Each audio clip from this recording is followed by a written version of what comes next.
What are we doing here, hon? We are doing another potato harvest. We've got 1, 2, 3, 4, 5, 6, and a special number 7th left. This is Laura from Food and Time. We started hers off with the mix like most of the others. It was just a little bit of bag compost, our compost, leaf mold, and a little bit of mulch on top. Feels nice and light. And then when we put it out, she asked that we add some homemade compost, some Epsom salts, which is interesting, and some of our compost tea that we made. So yeah, without further ado, let's have a look and see. I think these were Cecile, but I'm not positive. We're gonna look that up. Oh, we got worms. That's good. I see. Oh my. Yeah, there's worms already. Okay, so it's moist at the bottom. See if we can just do that layer again.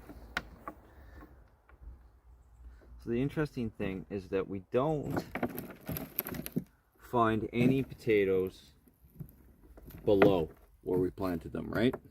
Their roots are down here. There's a little, what's left of the seed potato. And this is much more dry in here because obviously I think the tubers are taking up the moisture. So yeah, none below, which is, I think, it's a thing, right? Yeah, they wouldn't grow They down. don't grow down. Potatoes don't grow down.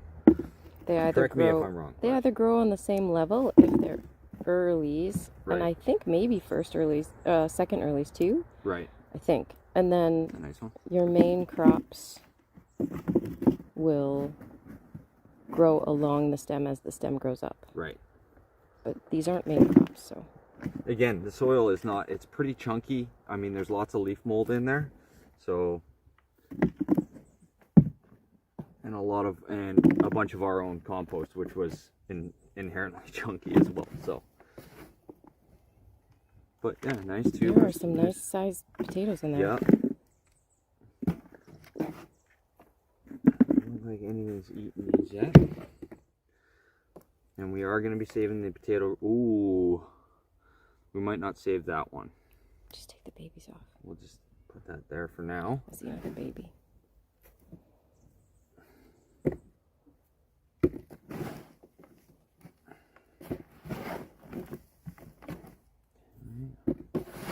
Yeah.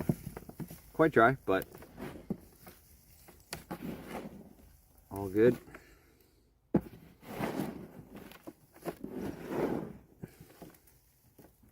Okay, I think that's it. I expected this one to do well. I mean, we're definitely starting to see trends with these. Like the mix of our homemade compost, leaf mold, and some bag compost has definitely had some of our biggest yields, regardless of the amendments, right? Like I really think it's about a lot to do with like the texture of the soil as well. So so yeah, cool. We'll get them all weighed up and we'll see. Oh, we got one that's got a little bit of damage to it. So I don't know if a slug got in that or what, but Okay. I don't think it's gonna break a record, but it's definitely a nice little bit of potato.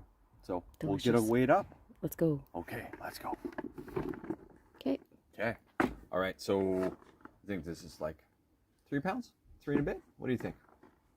I was gonna say 4.5. 4.5. Okay, Yep. Good. Oh, almost 4 on the nose. It's 4 pounds, 1 ounce. Yep, 4 pounds, 1 ounce. Those are beautiful. Yeah, Can we see them one more time in the sun, please? Really nice. Really nice. So, something interesting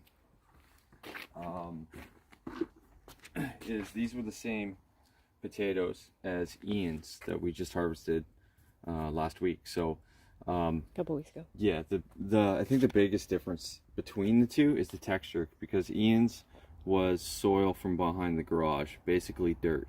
Got super heavy, super sodden, and yeah. So, and Laura's was like a little bit of bag compost, a bunch of our compost, and a bunch of leaf mold in there. So yeah, I mean, I think the soil texture really has a big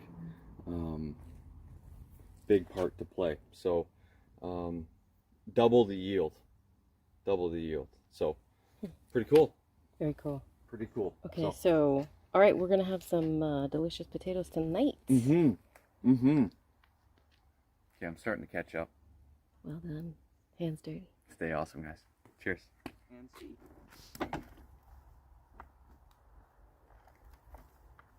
There's nippers literally on the zucchini. Sorry, Barry.